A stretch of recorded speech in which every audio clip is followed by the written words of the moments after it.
So Nick Dunn had a good question. I love it. Let's go. Why is PMI so bad?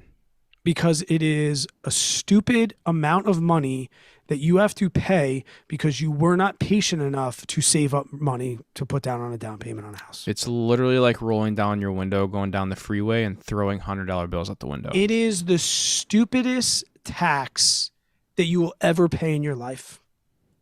And the longer you have it and the smarter you get, the more it stings. And I'm not saying people are idiots for having them. Yeah, you had it. I had PMI. Right.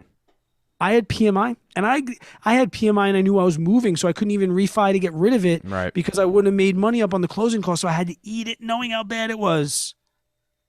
When I saved up 10% for my house, and all I had to do was save 20, and I look back, and really all I needed to do was wait another 5 months. We don't have 5 months. You made it your whole life without having a house. You can't wait 5 more months. It's like when the student loan FAFSA says they'll give you 10 grand for tuition and your tuition's only 7 grand, and you take the 7 grand, pay your tuition, and then use the other 3 grand buying Natty Light and pizza. Oh, I did that. But we're not bad people. Totally just did uneducated. That. Yep. And that's why it's a stupid tax. It's not a you're stupid. It's the stupidest tax. I bought an Enduro with my student loan money. What's that? A street legal dirt bike. Yeah, exactly. Dude, I bought way stupider shit than that. Oh, it was so kick-ass though, dude, because like I could ride it. So like parking was horrible at my college. Like if you didn't pay for parking, you had to find street parking, and you would literally drive for miles up and down streets to find street parking. So I was like, F this, man. I was like, I'm just going to buy me a bike, because motorcycles can park right up next to the doors to like, any major building. Bought one for like $1,500 or something. It was a piece of shit, needs some work, but I fixed it up and got it to at least run. Like the banks are like, we're going to give you this money, but you got to give us 4%. And then PMI is like, he asked, so how did you get rid of it? But hold on. Yeah, we can talk about that. But PMI is more like, hey, you're a degenerate, and I don't think that you're good for the money. So because I don't think you're good for the money, and because I'm going to give you this house and I'm upside down on this house, you're going to have to pay me stupid tax. And you're sitting there like, really? That sounds bad. It's like, yeah, all you have to do is save up some more money and come back to me, and you won't have to do it. So you get rid of it, depends on the mortgage. Some mortgages, you get rid of it when you earn 20% equity in the house. That doesn't happen very much anymore because they don't want people to know that they can get rid of their PMI. The bigger pain in the ass one is you can refinance your house. So create a whole new mortgage.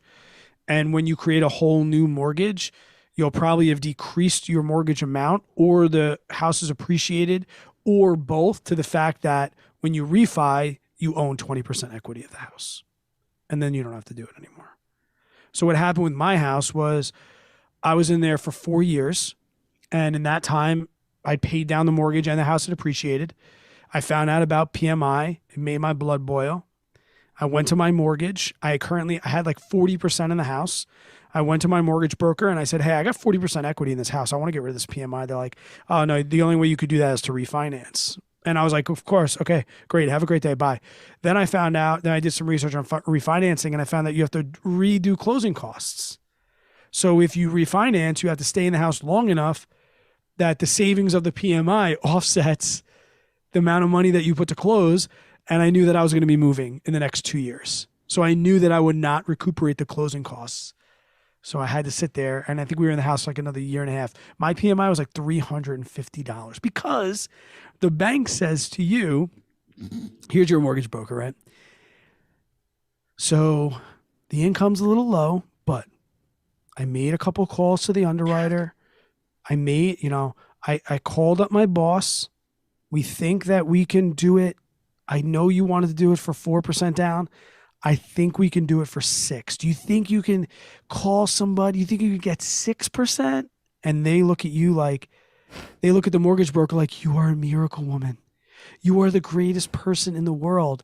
And then you go to this desk and you have to sign 75 pieces of paper that, like, by the end, it's not even a signature anymore. It's just a scratch and a line. And Yes.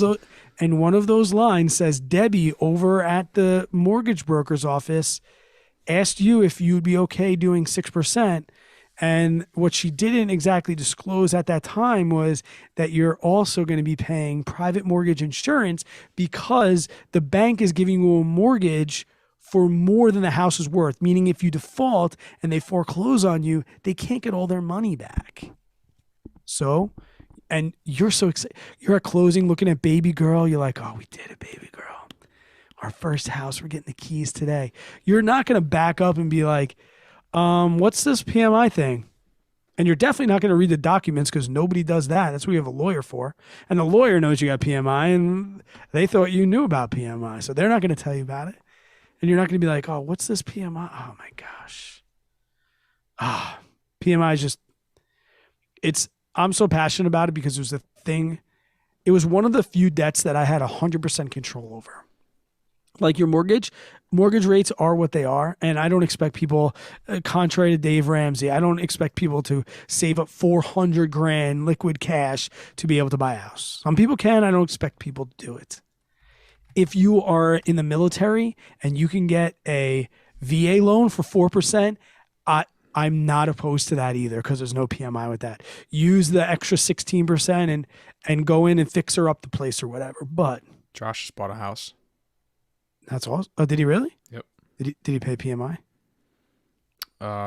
He did not. Nope. Yeah. It's I the only told him, I was like, save up your 20%. Yeah, I mean, He's been saving for a while though. well, it takes time. Yeah. If so many people, and this is myself included, like all of these things, especially when I raise my voice, is mostly because I'm reflecting back on myself. You know, I thought this is how buying a house goes. I'd be sitting in my apartment somewhere and be like, I'm going to buy a house. And then 3 months later, I'd be in a house. Like, it doesn't work like that. It's like, I want to buy a house one day. And if you don't know that day, that's even better. Just start saving. Yeah. Just agreed. like you should start saving. If you live in New York, you should start saving for a wedding when you're 17. Like I tell my students, like, yo, for Valentine's Day, just let her know that you think she's the one. And because you think she's the one, you're starting to save up for a ring now and you're not going to get her a Valentine's Day gift.